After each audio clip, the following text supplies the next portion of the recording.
saat anak-anak tidur, kan banyak kali dia tinggalkan karena proyek. Saat lihat mereka tidur, sebagai seorang ibu, batin saya menangis. Kasihan anak-anak kalau sampai saya dengan suami berpisah. Ya itu mungkin ya yang Roh Kudus tahu hati saya. Sampai akhirnya setiap kali berdoa, jelas banget Tuhan bilang, kamu kuat. Percaya sama saya.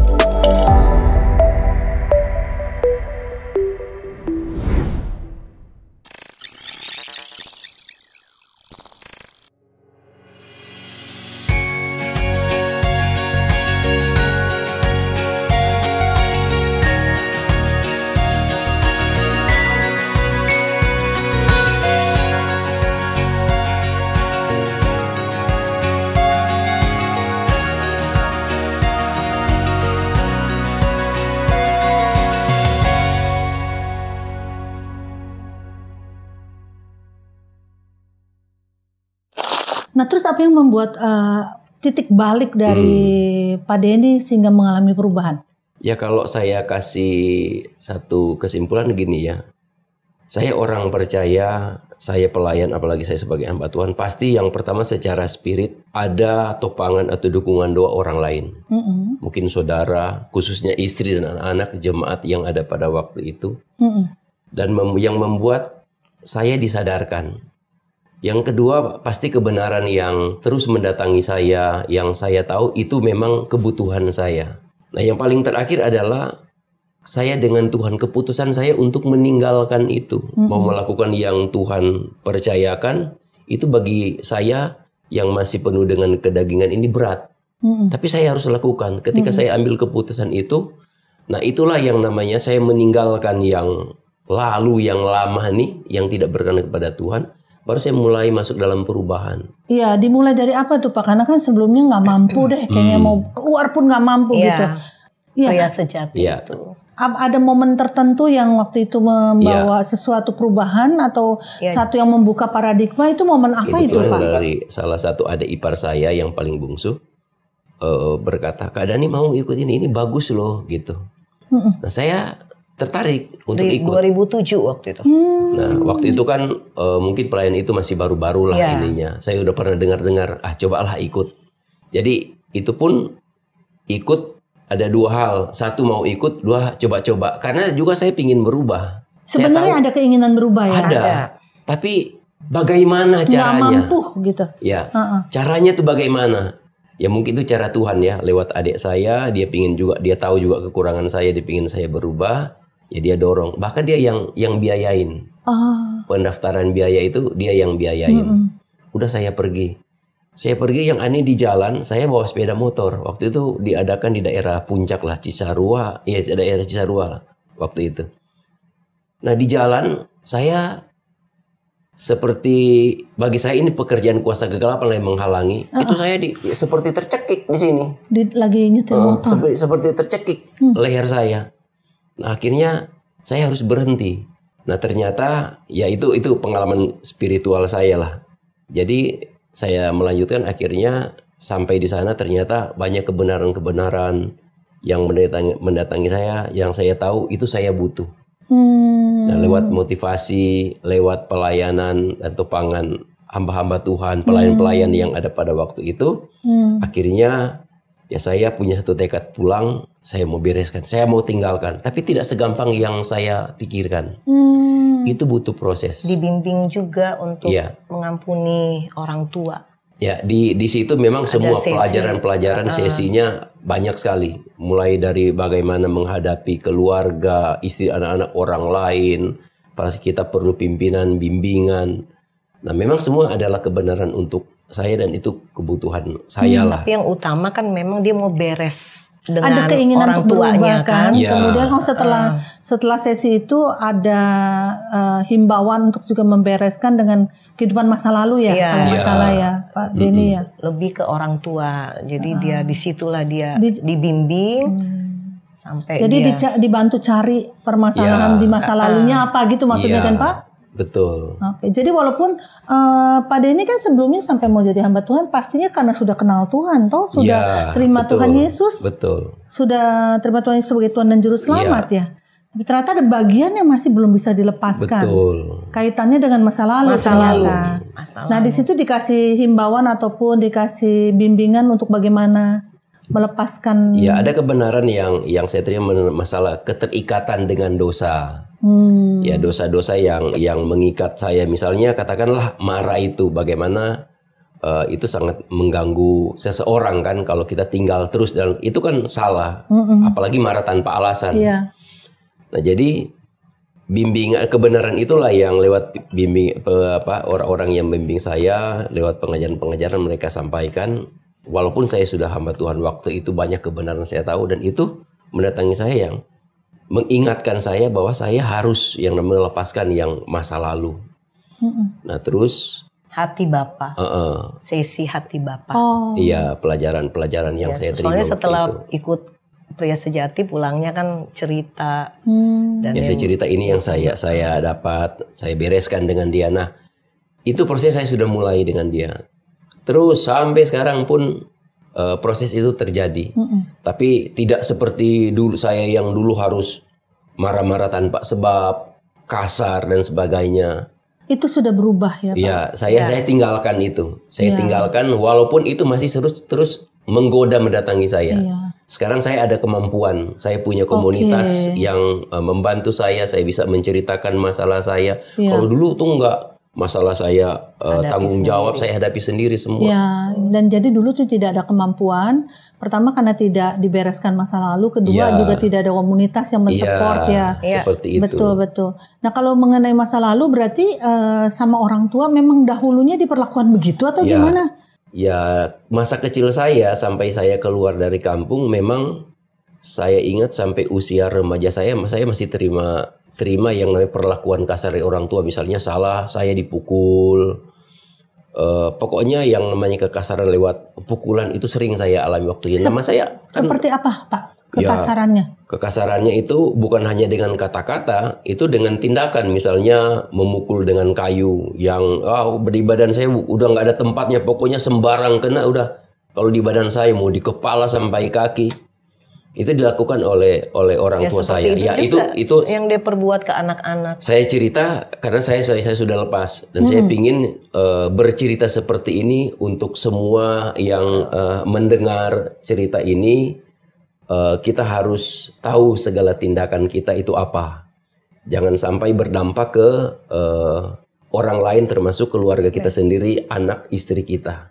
Karena Tuhan mau kita tuh jadi berkat dalam kehidupan ini. Betul. Itu yang saya bisa cerita. Jadi perlakuan orang tua saya pikir ketika saya terapkan dan saya lakukan, walaupun ada alasannya saya lakukan itu terhadap istri, anak-anak, itu saya pikir benar. Karena itu kebenaran yang dihidupi bertahun-tahun bersama dengan keluarga, dengan orang tua ya. Jadi kalau orang tua itu hajar anaknya seperti itu berarti udah benar. Memang cara didiknya seperti itu, otomatis. Gitu, Pak Denny jadi terapkan itu ke keluarga. Saya pikir benar itu loh. Ternyata itu yang dia dapatkan. Ternyata itu hanya budaya yang tidak baik di dalam kehidupan kita, apalagi kita sebagai seorang pelayan, yang tidak boleh kasar. Ya bagaimana menghadapi masalah tentunya ya selalu yang utama kan kita libatkan Tuhan, kita lakukan kebenarannya, karena yang selanjutnya kita tinggal terima pengalaman setelah kita lakukan kedua hal tadi. Jadi yang dilakukan Pak Denny apa? Datang ke orang tua, menyelesaikan masalah ini dengan mereka atau bagaimana? Waktu itu dengan nggak ada. Saya terima itu papa saya sudah meninggal, tinggal mama saya. Nah makanya kalau dengan mama saya ya secara pribadi saya pernah cerita, saya nggak ingat lagi. Saya bilang saya nggak mau ingat-ingat walaupun nggak lupa gitu, tapi untuk jadi sakit hati enggak, karena saya mau beres. Udah mengampuni. Saya kalau bilang lupa tuh enggak. Tapi saya meninggalkan itu, saya anggap itu proses dalam kehidupan saya. Meminta Tuhan mengangkat semua itu juga dalam arti kata mengangkat kemarahan dari hati ya. Mungkin kalau ingatnya masih keinget, tapi ya nggak lupa kan, karena nggak dimensia kan Pak. Jadi kejadian itu tetap diingat, tapi tidak kepahitannya itu yang diangkat gitu kan. Jadi menurut saya gini, Tuhan lewat Roh Kudusnya kasih kekuatan kepada saya untuk saya bisa mengatasi atau saya bisa menerima perlakuan orang tua yang kasar sama saya. Tapi saya sekarang ada tekad tidak mau mengulangi melakukan lagi itu kepada orang lain, khusus di dalam keluarga saya, istri, anak-anak saya. Sebetulnya cukup menyedihkan ya, Bu Teli dan Pak Denny ya. Saya sebenarnya sedih juga kan, beberapa narasumber ada. Jadi kekerasan juga dalam keluarga. Orang tuanya perlakukan dia begitu, dia perlakukan anaknya begitu. Kehidupan keluarga tuh seperti begitu, seolah orang tua itu punya hak untuk lakukan itu semua, dan dia pun nanti punya hak juga untuk lakukan pada anak-anaknya. Kapan mau rangkaian yang turun ke menurun itu diputuskan kalau tidak ada yang sekarang menurut saya dengan Pak Denny menyadari itu dan sudah memutuskan itu, seharusnya lah generasi penerus Bapak tidak lakukan itu juga kepada Tuhan Yesus mengajarkan apa sih? Kasih kan? Dia menikmati buat kita kan kasih. Pernah saksikan tuh waktu kami Tuhan izinkan. Ya saya bilang begini karena memang Tuhan izinkan sekolah. Tuhan sekolahkan kami kembali untuk betul-betul memproses kami berdua sampai benar-benar pulih itu di Manado. 2008 sampai 2010. Itu benar-benar Tuhan perlihatkan bahwa ke saya khususnya, karena sebelum berangkat ke Manado itu merupakan suatu dilema buat saya. Jelas saya takut, secara manusia saya takut. Karena saya pikir kalau saya tinggalkan Tangerang, siapa yang melindungi saya?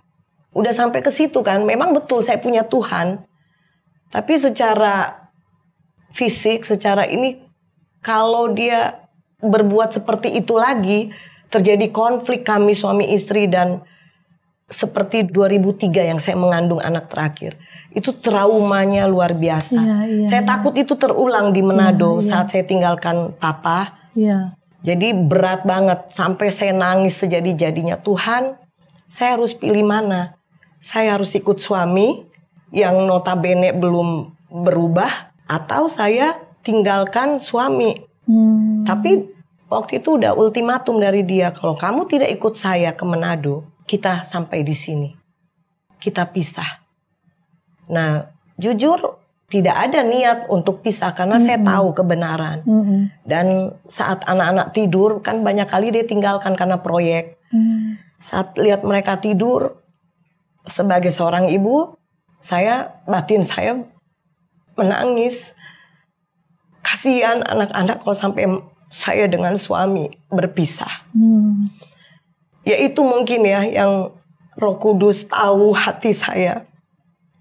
Sampai akhirnya setiap kali berdoa, jelas banget Tuhan bilang, kamu kuat. Percaya sama saya. Dan memang betul Tuhan, kalau memang demikian, oke, saya akan kuat tinggalkan Tangerang. Ya karena saya pikir kan di sana seperti apa kalau papa saya nggak ada, paling tidak ada perlindungan lah kan, ada kakak-kakak saya, ada adik-adik saya di Tangerang. Tapi kalau saya tidak ikut, saya tidak taat, ada firman Tuhan juga bilang tunduk, taat kepada suami. Waktu itu sudah ikut Pria Sejati belum?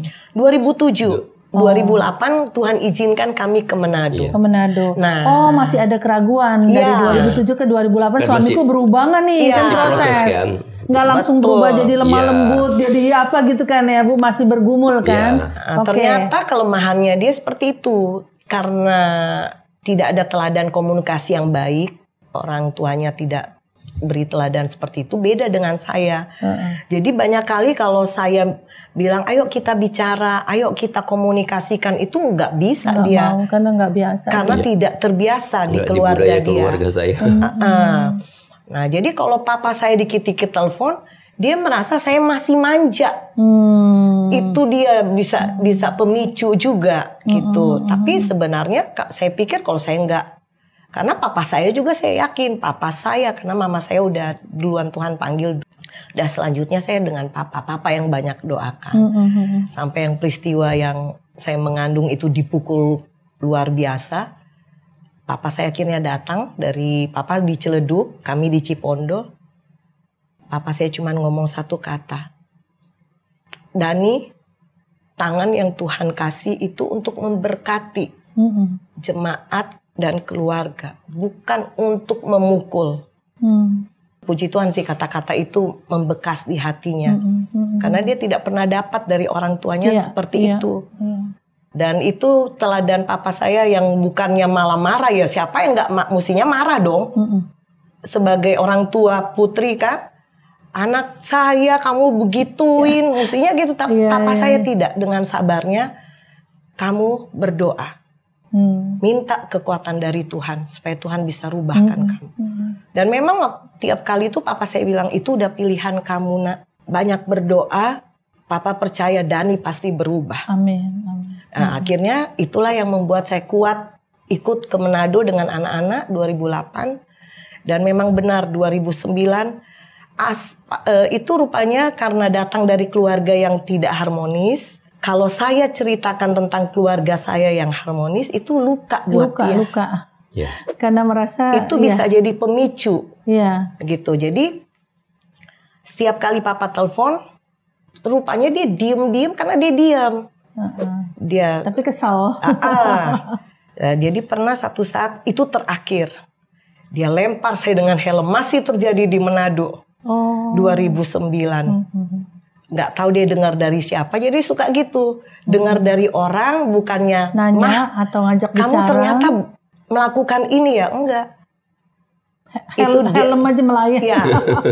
Jadi saya cuma ada apa, cerita apa. Itu kesannya dia, saya berontak, saya melawan. Langsung saya udah bilang, kamu kalau saya ngomong jangan banyak mulut. Loh, saya kan bertanya ada apa. Langsung dilempar. Untung masih bisa tangkis. Saya duduk, dia dari jarak lempar helm. Nah itu terakhir kali tuh. Terakhir kali. Kesel. Makanya saya hitung 2015 tahun pernikahan. Menikah 94. Kejadian itu 2009. Tapi sudah dibukakan paradigma baru sebenarnya di 2007 ya. Dan dari situ mulai berproses kan. Nggak langsung jadi manusia suci. Nggak langsung bisa tahan emosi sampai menang terus. Nggak ada kalahnya. Ternyata ada kalahnya juga. Tapi usaha lagi gitu ya. Gitu ya Pak Denny. Gimana jadi niatan untuk berubahnya, terus bagaimana tuh Pak sampai bisa. Sekarang masih marah-marah gak by the way Bu? Marah. Ya nggak mungkin nggak marah, tapi ada marah, aja kan ya gitu. Tapi yang seperti 15 tahun pertama pernikahan sudah tidak ada, sudah tidak terjadi lagi. Puji Tuhan, Tuhan Yesus mampu merubah ya, Tapi Tuhan bukan hanya merubah, Tuhan memproses untuk berubah. Betul. Karena kalau merubah tuh kan dari jelek berubah, tapi memproses agar berubah. Yang dia tolong proses perubahan ini. Prosesnya, itu keputusan kita mau nggak sesuai dengan maunya Tuhan. Istilah sekarang kita pikul salib kita kan. Salib ini adalah pengorbanan dan kematian kita.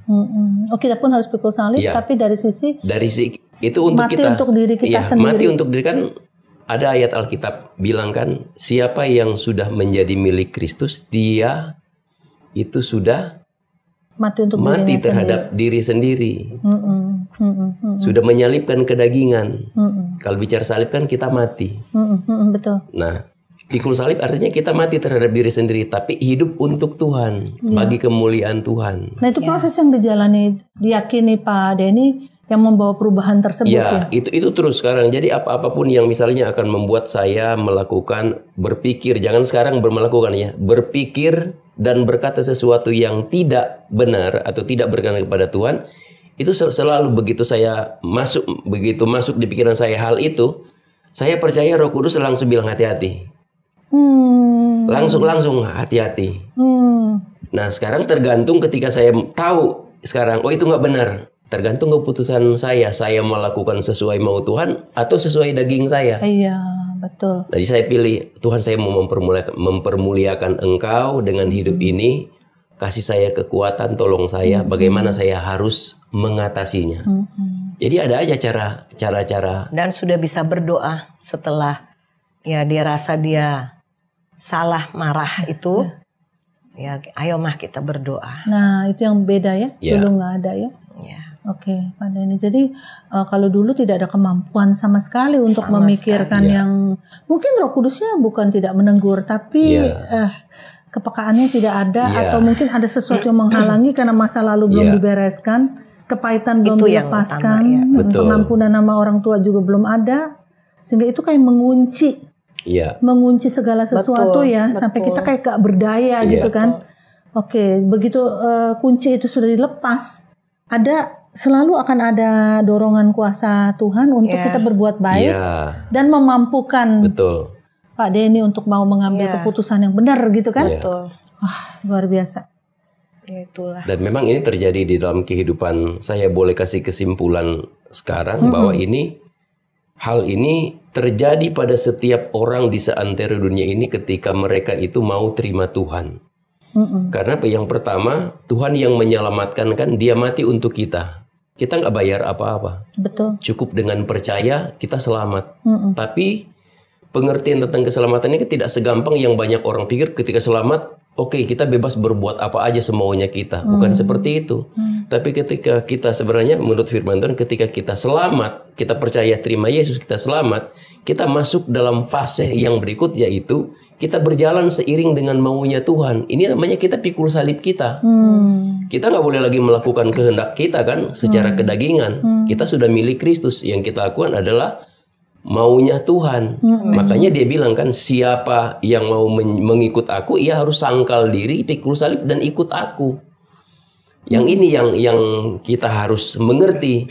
Nah, untuk ikut Yesus, kita harus bayar harga. Kita diselamatkan di dalam dia, kita nggak bayar. Dia yang sudah bayar untuk kita, mau bayar apa lagi? Tapi mengiring dia bayar harga itu, kita pikul salib kita. Nah, salib yang kita pikul untuk mematikan kedagingan kita. Supaya apa? Di dalam 1 Korintus 1 ayat 10 dia bilang, supaya ia akan menyelamatkan kita lagi. Ketika dia menyelamatkan kita lagi, kapan? Waktu dia datang, kita diberikan tubuh yang baru. Ini fase yang terakhir, bahwa kita dengan tubuh yang baru ini hidup di dalam kemuliaan bersama-sama dengan Tuhan. Sekarang di dalam proses jiwa kita, sementara Tuhan proses bagaimana supaya tunduk. Pikiran, perasaan, kemauan kita, yaitu kehendak kita, itu sesuai dengan kebenaran. Ini yang Tuhan mau di dalam jiwa kita. Karena kan tempat ini ada di dalam jiwa. Kalau roh kita Tuhan sudah pulihkan, kita sudah bisa berdoa secara spirit kepada Tuhan dengan karunia-karunia yang Tuhan percayakan. Tetapi secara jiwa, sesuai nggak pikiran kita dengan pikiran Tuhan, kebenarannya? Sesuai nggak kehendak kita, kemauan kita? Sesuai nggak perasaan atau emosi kita? Bahwa kita harus punya perasaan sama seperti Kristus. Nah, ini pikul salib. Nah, pikulah salib kita. Tapi kita harus percaya kita pasti bisa. Amin. Karena Tuhan yang memberikan kita jaminan. Ada Roh Kudusnya dan ada firman-Nya. Amin. Baik. Nah, jadi Bu Teli juga sama anak-anak sudah mengalami sekarang perubahan dari kehidupan Pak Denny ya. Betul. Terasa banget ya. Terasa banget perbedaannya. Sekarang jadi rumah tangga harmonis, Bu. Ya. Memang bukan berarti tidak ada konflik, tapi ada, cuma sudah beda banget ya. Cara menghadapinya beda. Beda ya. Kalau dulu juga ada, jadi kayak mental yang nggak baik dalam saya. Jadi kalau anak-anak mengalami masalah, saya tutupin. Dia nggak tahu. Saya nggak mau ceritakan. Karena saya kan menghadapi masalah itu beda dengan cara dia. Kalau saya lebih kepada mengintimidasi mereka. Jadi nggak dicerna dulu, tapi mana gitu. Malah bisa mukul. Sekarang jadi akhirnya itu juga jadi nggak bagus juga dampaknya ke anak-anak. Kalau sekarang bisa dengan bebas ngomong. Sudah bisa. Bahkan yang bungsu itu yang udah paling ini banget. Papa, kenapa nih si kakak begini? Papa deketin dong. Si bungsu itu. Kalau dulu lu gak ada yang berani salah satu. Takut semua. Iya, kalau bisa jauh-jauh dari papa. Karena mereka tahu dulu saya eksekutor aja udah. Nggak nanya kenyataan atau. Ya gimana, nggak mengerikan dulu segala bangku, selang. Anak-anak juga sering banget ya Pak mengalami itu ya. Makanya saya menyadari gini, saya dulu tidak jadi teladan, tidak jadi contoh yang baik. Sekarang saya lagi berjuang, masih berjuang dalam semua hal. Saya harus jadi contoh teladan baik buat semua orang. Dimulai dari saya sendiri, keluarga saya, baru saya keluar. Kalau enggak, orang enggak bilang amin yang saya ajarkan. Itulah kita enggak ada beban lagi untuk menyampaikan kebenaran. Karena kami sudah alami kemenangan. Gitu. Dulu lebih pada topeng ya Pak. Pada habis khotbah bisa mukul istri, mukul anak. Karena beberapa kali saya cerita habis khotbah, saya tertuduh dengan yang saya sampaikan. Tertuduhnya begini, kamu aja belum mampu untuk kamu lakukan yang kamu sampaikan. Kamu sudah ngajarkan. Makanya sekarang saya ada prinsip, apa yang saya belum mampu lakukan, saya belum berani berbicara kepada orang banyak. Setidaknya kalau dalam diskusi boleh kita ungkap. Tapi di dalam memotivasi, kalau kita belum bisa lakukan, jangan berani motivasiin ke orang lain. Memang itu kebenaran, tapi kalau diskusi boleh. Tapi kalau sudah di mimbar, nggak bisa. Melayani itu saya ya, tergantung orang yang mendengar ini. Melayani itu kan berbagi spirit. Betul. Kalau kita dalam keadaan, ya itu yang kita ajarin ke anak-anak. Dan sekarang mereka kalau lagi melakukan apa, jangan dulu deh melayani. Ada ayat yang mengatakan bahwa kamu memberi apa yang kamu punya, bukan apa yang tidak kamu punya. Dulu kita pikirnya uang, persembahan. Ternyata bukan begitu. Yang saya dapat inspirasi ini dari saya, Bu. Saya dapat inspirasi dari Tuhan bahwa termasuk apa yang kamu ajarkan. Kamu harus hidup sosial, memberkati banyak orang. Sementara kita belum melakukan. Jadi kamu sedang memberi sesuatu kepada jemaat yang tidak kamu miliki. Betul. Itu tidak berkenan di hadapan Tuhan. Itu kebenarannya yang harus diketahui semua orang. Karena hidup ini kan 3 unsur, spirit atau roh, jiwa, di mana di dalamnya ada pikiran, perasaan, dan kehendak kita. Sumber intelektual, tempat intelektual kita itu di jiwa. Kemudian jasmani kita yang merasakan tentang langsung dengan dunia ini. Nah, apa yang sebenarnya kita punya dalam 3 wilayah ini, itu yang kita bisa pakai bagikan kepada semua orang, bukan hanya yang berhubungan dengan materi. Betul. Semua. Dan pada prinsipnya semuanya itu adalah apa yang kita lakukan seperti untuk Tuhan dan bukan manusia. Bukan untuk manusia. Betul. Itu tertulis dalam Kolose pasal 3 ayat yang ke-17 dan 23. Nah, kita harus jadikan ini prinsip hidup kita. Saya selalu ajarkan anak-anak tuh begini. Kalau kalian belum bisa berdampak baik di dalam rumah, Papa percaya di luar kalian akan bertopeng. Papa kasih tahu begini karena Papa dulu pengalaman dengan hal ini. Nah, jadi saya kasih tahu, jadilah berkat dulu di dalam rumah. Terlepas dari kalian punya kekurangan dan keterbatasan. Kalian sadari itu, latih dari rumah. Karena kalau kalian mampu menolong orang di luar, di dalam rumah kalian tidak bisa lakukan, kalian pakai topeng. Karena hidup itu, khususnya pelayanan, saya kasih tahu ke anak-anak, Papa punya prinsip seperti ini. Jangan dengar ya. Munafik. Pelayanan itu kita memberi hidup. Bukan memberi pengetahuan saja. Tapi memberi hidup, kita memberi diri. Jadi kita mempermuliakan Tuhan dengan hidup ini. Amen. Diri kita harus dilihat oleh semua orang. Oleh semua orang. Nanti seperti orang surat yang terbuka. Nanti orang akan katakan kan, amin. Sekarang kami percaya karena kami sudah lihat kepada orang itu.